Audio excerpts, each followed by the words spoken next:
Yes, people, how is everyone? I hope you're all doing well. Tough times these times, I can't lie, but I hope everyone's doing well and getting through it. Yeah, that's the most important thing before we talk about this sport that is football. I hope everyone is good. I genuinely do. 2 games left, people. Oh my god, 2 games. Two. Where's what? Where's that come from? Where's 2 games come from? 2 games. 2 games, and we could be back in the Prem.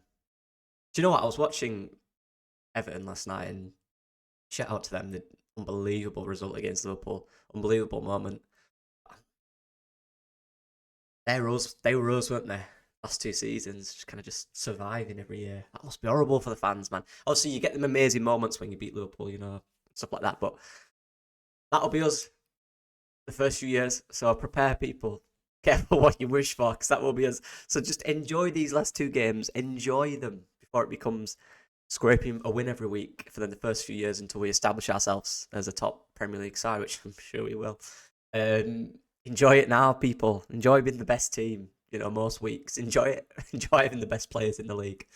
Enjoy it, because it's going to be over soon. And then we're scrapping and fighting for 3 points every week. But yeah, QPR, Cifuentes, their manager, I actually really like. There's some really good managers in that relegation thing, which is interesting, which is probably why they're all kind of winning when they need to, Danny Roll as well, another one there who's a good manager low down in that thing, in that little fight at the bottom. But QPR, yeah, interesting side, I think, interesting style they play, because it is in essence a possession-based side, but actually, looking at their last 5 or 6 games, they've not had more possession in any of them. I think the last time they had more possession was against Birmingham, which was like a month ago. So there's definitely a switch up in approach for them. But what I will say, and Daniel Farke said this in his presser, they are a side who enjoys possession. So when they do have it, they're always looking or willing to be patient to wait for that moment. And then when they see a moment, they're one of them teams that can quickly find space very quickly in the transition. So and create a chance with some good players that they have up top. So we have to be careful of that. We have to be careful of their threat. Of course we do. Just some good individuals there. And as Daniel Farke said, they're not a traditional kind of relegation style team. They are slightly different. But like I said recently, they've not had the most possession in any game in about a month and a half. So there is that. So then you've got to, how are they going to set up? It's going to be interesting to see how they set up. I genuinely don't know. I don't know if they'll try and bully possession and create more chances and try overloads, or they might sit deeper, sort the pressure up, and use their kind of possession style, but in more sporadic moments and in more kind of fleeting moments. But then when they do it good and do it with momentum and do it quick and do it direct and try score.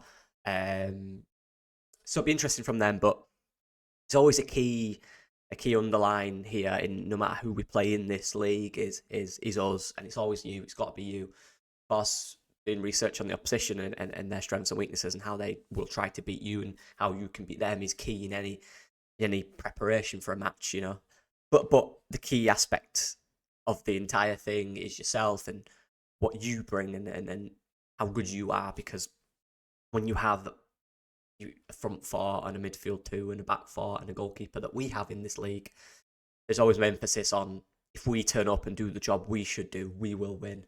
There's no such thing as on the beach. And that's just from my experience. And like I said, last game of Unit, we had no reason to win or lose. We were third. We weren't going to go up. We weren't going to go down. We played top of the league, who I believe were unbeaten. So it's a nothing game for us. Meant nothing. And we absolutely battered them because we played without pressure and we played with freedom. And suddenly then football's become 10 times better. So there's always that side of it. So it's going to be hard. Look, they might just be about safe, but a team down there is not going to bend over for you. No chance. So we have to come with the same mentality we came against Middlesbrough. In tough moments in the game, we have to ride them out. We have to really be strong and solid, and as a core, as defensive core out of possession, we have to be good. So when we're good out of possession, even if we have to sacrifice 10, 15% possession of the ball, if we're solid out of possession and teams can't break us down when it comes to picking our moments to counter, we do it devastatingly. Probably the best in the league for that. The thing is, though, we don't do that because we're not that side, right? And this is such... I love this, you know, because there's an argument that we would be even better if we played that. Because you look at the games we've won, and how many of them do we have least possession? How many games have we lost where we've dominated possession, had 65% or more?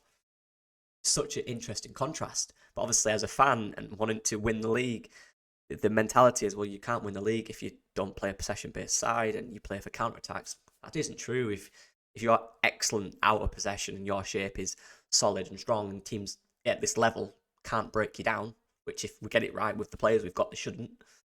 And then you've got 3 players, 4 players in the counter-attack who are devastating and will destroy any defender on a counter. Theoretically, that makes so much sense. So I'd be interested to see how this game goes from that aspect. I really am. Because that is something that get in these games. We do get it. We got it against Middlesbrough. We got it against a few other sides. You know, Norwich is one that stands out. But you've got to look at your individuals and you've got to look at the game winners and you've got to look at the players you have who can really win you this league, And obviously, the defensive unit and the shape out of possession will stop us conceding goals and the conceding chances. But who's going to win it for us? You know, it's a blow with the news on Patrick Bamford, whether I still think the feeling he might be part of it. But if he isn't, how do you adapt the way you play? Because whether people like it or not, you do have to adapt the way you play without Patrick Bamford because what he brings, and people say, what does he bring? I've literally done videos on it. So feel free to go watch them. They're in the thing somewhere. What he brings is kind of unique in the sense that we don't have another player that brings what he brings. Daniel Farke there was talking about his vital experience on the pitch, you know, pulling these young players through difficult moments during a game and giving them the motivation or giving them the calms they need in difficult moments. And you need that. So who comes in? Do we change? Who do we play up top? Is it Mateo Joseph? If it is Mateo Joseph, you know, you're looking at the front 4 there of Mateo Joseph, who's young, Jorginho Rutt, who's young, Somerville, who's young, Tonto, who's young. You have Archie Gray midfield, young.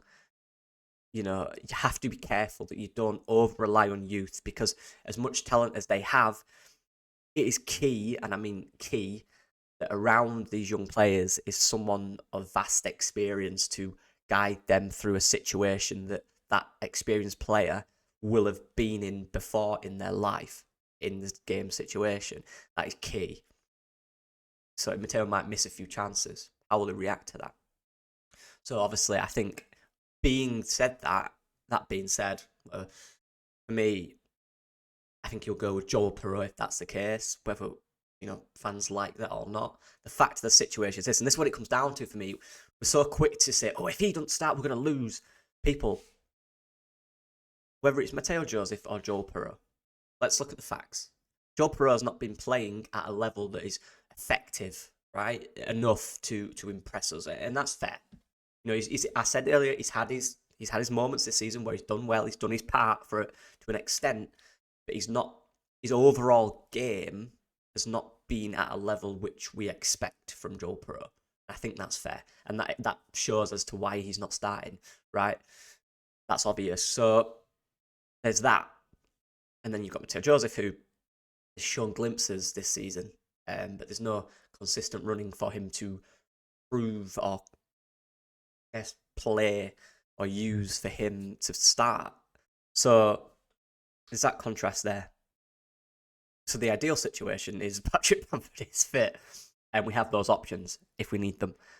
But if he's not, who do you go with? And like I said, at the end of the day, people, this is what I'm going to say, sorry. I don't care. That's the cold hard truth of it. I don't care. If Joel Perreault plays, it needs to be the Joel Perreault that played against Ipswich. He was a good player. That was a good Joel Perreault. He found the spaces. He was effective with the ball. He got a goal. Got an assist, I believe. We needed that guy. If Mateo Joseph plays, we need the Mateo Joseph that is really going to give something to the side and always going to be a constant threat between their slow centre-backs and their slow defence. Which, whoever it is, there's no guarantee that that person will work because you're missing your number one striker. So when they're out, it's down for whoever it chooses to step up. Doesn't matter who it is. Whoever it is, we are good enough to win the game. And that's just the fact of it. We are. You could argue, either of these players gets into most championship teams. Let's be honest, they do. Matteo Joseph, obviously, we don't know yet, but given what we've seen in the talent, he probably would. A lot of them, that's for sure. And Joe Perot, any championship team would take him because of what he's done in the last few years. But he's not having a great time at Leeds. All in all, he's played his part for sure. As all in all, he's having a great time. But any championship team takes Joe Perot. Fact. So we've got to be just whatever it is. That is what it is, and that's what it's going to be. We still have players there which can beat QPR. We still have that. It doesn't matter who it is, and that's what's frustrating about this whole thing. A player comes in, it's like it's not good enough. No, they are good enough. They're all good enough. Whether Archie Gray plays right back or centre mid, he's good enough in either one to affect the team.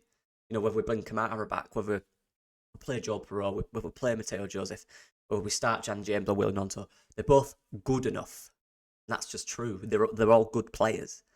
It's not like we're bringing someone in that's unknown or has not scored a goal in 20 games or something like that. And we need that's what's annoying about this.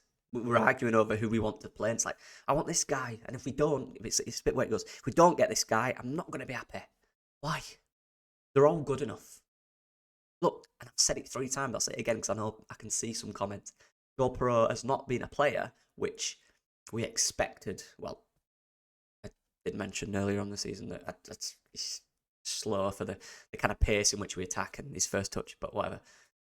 But he can be more effective. He can be better. He can improve. And I said this before. Summer is huge for him to work really hard. No matter what league we're in, he has to work really hard and really find a way to become a key player for us. Has to. That's for him to do in the summer. That's for him to take serious. Because it's not the ideal shape that we need for a striker in our side. He isn't. So whoever it is them, and that's fine because they both can on their day score goals and cause upsets. So whatever it is, I'm not bothered. I'm just here to watch them and see what happens with 2 games left. Like, it's what it is. Tough though. We're all nervous, aren't we? Nervy times. I don't usually ask, you guys know this, but if you give me one of them and sub, that would be appreciated because I'm sad at the moment and that would make me feel better. The nice comments make me feel better. I genuinely do. Appreciate you all. Legends. Guys that come every week and watch, I massively appreciate. You guys that comment every week when I'm terrible at replying, I'm so sorry. After this recording, I will be replying. Tough at the moment. But anyway, hope you're all good. Shout out to everyone. We'll beat QPR, and then go up to Premier League, don't we?